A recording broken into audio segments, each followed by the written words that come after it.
எத்தனையோ வெற்றி கூட்டணிகளை கண்ட சரித்திர புகழ் பெற்றது தமிழ் சினிமா. அதில் ஒரு சில கலைஞர்கள் மட்டுமே தங்களின் மறைவுக்கு பிறகும் மக்களின் மனதில் மறையாமல் நிலைத்திருப்பார்கள். அப்பட்டியலில் இடம்பெற்ற முக்கிய கலைஞர்களான மெல்லிசை மன்னரும் கவியரசரும் என்றென்றைக்குமான ஹிட் பாடல்களை கொடுத்துள்ளனர். அவ்விரு திரை ஜாம்பவான்களின் பிறந்த நாள் இன்று. இசையும் அமுதும் ஒன்றாய் இனிப்பதைப் போல், அழகும் தமிழும் ஒரு சேர கவர்வதைப் போல் திரைத்துறையில் பல சாதனைகளை நிகழ்த்துவதற்காக பிறந்தவர்கள்தான் மெல்லிசை மன்னர் MS விஸ்வநாதன் மற்றும் கவியரசு கண்ணதாசன். ஒரே நாளில் பிறந்த இருவருக்கும் 1 வயது மட்டுமே வித்தியாசம். கண்ணதாசன் 1927ஆம் ஆண்டும், MS விஸ்வநாதன் 1928ஆம் ஆண்டும் இவ்வுலகில் வாழ்க்கை பயணத்தை தொடங்கினர்.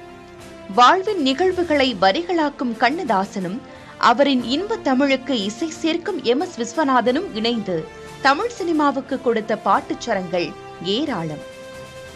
இனிமை ததும்பும் காதலோ, இதயம் நொறுக்கும் சோகமோ, வாழ்வின் அர்த்தம் சொல்லும் தத்துவமோ, பக்தி இசையோ, இப்படி மனிதர்களின் ஒவ்வொரு உணர்வுகளுக்கும் வெவ்வேறு விதமான இசையை கொடுத்து தமிழர்களின் ஆன்மாவோடு இருவரும் கலந்திருக்கிறார்கள்.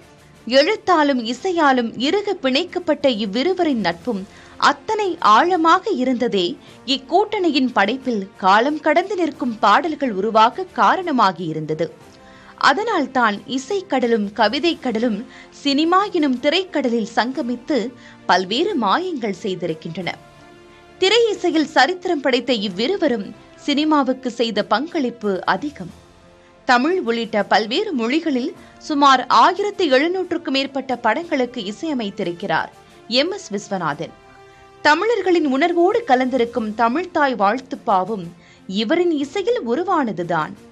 இதேபோல் 5000க்கும் மேற்பட்ட பாடல்கள், கவிதை தொகுப்புகள், கட்டுரைகள் என எழுத்துப் பணியில் எட்டாத உயரம் தொட்டவர் கண்ணதாசன். இவர் தமிழக அரசின் அரசவை கவிஞராக இருந்தவர். இவ்விருவரின் கூட்டணியில் உருவான பாடல்களுக்கு சுவாரஸ்யம் நிறைந்த பல பின்னணி கதைகளும் இருக்கின்றன.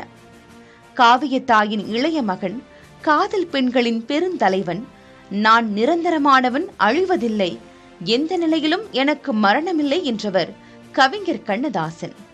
ஆம், அது 100 விழுக்காடு உண்மைதான். ஆனால் மெல்லிசை மன்னர் அப்படி எதுவும் சொன்னதில்லை. ஆனால் கவிஞரின் கவியோடு அவரின் இசையும் நிரந்தரமானது என்பதை நில்லாமல் சுழலும் இந்த பூமியும் இசையில் கலந்திருக்கும் காற்றும் நிரூபித்துக் கொண்டே இருக்கும். புதிய தலைமுறைக்காக செய்தியாளர் புனிதா பாலாஜி.